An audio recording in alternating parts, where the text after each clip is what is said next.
नमस्कार मित्रों, यदि आपसे पूछा जाए कि किसी का प्रेम अमर है तो वह किसका है, तो आप क्या कहेंगे? श्री कृष्ण और राधे रानी का।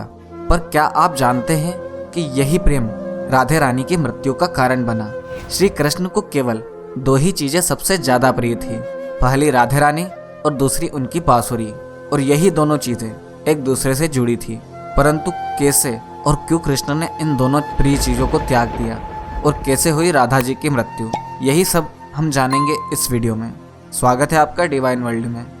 जब भी प्रेम की बात आती है तो श्री कृष्ण और राधा के प्रेम की मिसाल सबसे पहले आती है। राधा श्री कृष्ण के प्रेम को जीवात्मा और परमात्मा का मिलन कहा जाता है। राधा श्री कृष्ण के बचपन का प्रेम थी। श्री कृष्ण जब 8 साल के थे तब दोनों ने प्रेम की अनुभूति की। भले ही श्री कृष्ण और राधा का मिलन नहीं हो सका, लेकिन उनकी बांसुरी उन्हें हमेशा एक सूत्र में बांधे रही है। भगवान श्री कृष्ण से राधा पहली बार तब अलग हुई जब मामा कंस ने बलराम और कृष्ण को आमंत्रित किया। वृंदावन के लोग यह खबर सुनकर दुखी हो गए। मथुरा जाने से पहले श्री कृष्ण राधा से मिले थे।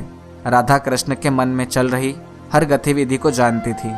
कृष्ण के वृंदावन छोड़ने के बाद राधा का वर्णन बहुत कम मिलता है। राधा और कृष्ण जब आखिरी बार मिले तो राधा ने कृष्ण से कहा कि भले ही वो उनसे दूर जा रहे हैं, लेकिन मन से कृष्ण हमेशा उनके साथ ही रहेंगे।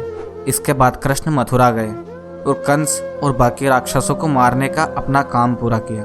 इसके बाद की रक्षा के लिए कृष्ण द्वारका चले गए और द्वारिकाधीश बनकर अपना कर्तव्य पूरा किया। जब कृष्ण वृंदावन से निकले तब राधा की जिंदगी ने अलग ही मोड़ ले लिया था।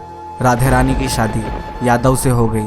राधा ने अपने दाम्पत्य जीवन की सारी रस्में निभाई और बूढ़ी हुई, लेकिन उनका मन तब भी कृष्ण के लिए समर्पित था। सारे कर्तव्यों से मुक्त होने के बाद राधा रानी आखिरी बार अपने प्रीतम कृष्ण को मिलने आई। जब वह द्वारका पहुंची तो उन्होंने कृष्ण के रुक्मणी और सत्यभामा से विवाह के बारे में सुना, लेकिन वह दुखी नहीं हुई।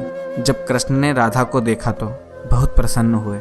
दोनों संकेतों की भाषा में एक दूसरे से काफी देर तक बातें कर रहे थे। राधा जी को कान्हा की नगरी द्वारिका में कोई नहीं जानता था। राधा के अनुरोध पर कृष्ण ने उन्हें महल में एक देविका के रूप में नियुक्त किया।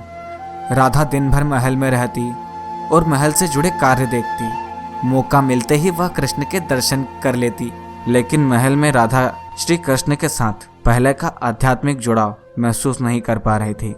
इसलिए राधा ने महल से दूर जाना ही उचित समझा।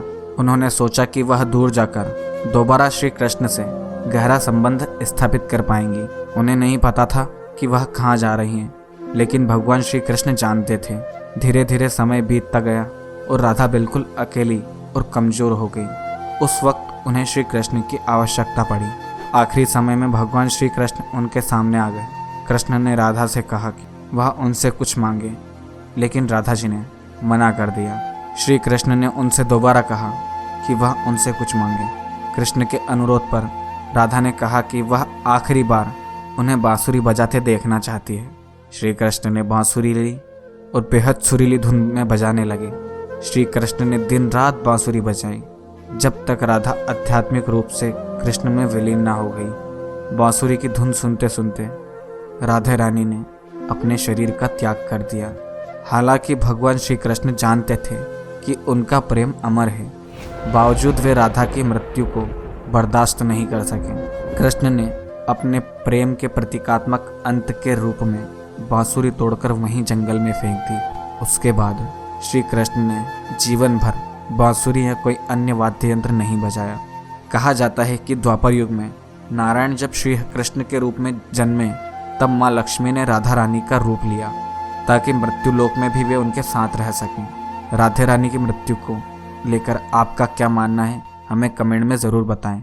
और वीडियो अच्छा लगा हो तो लाइक करें, शेयर करें और चैनल को सब्सक्राइब करना ना भूलें। धन्यवाद।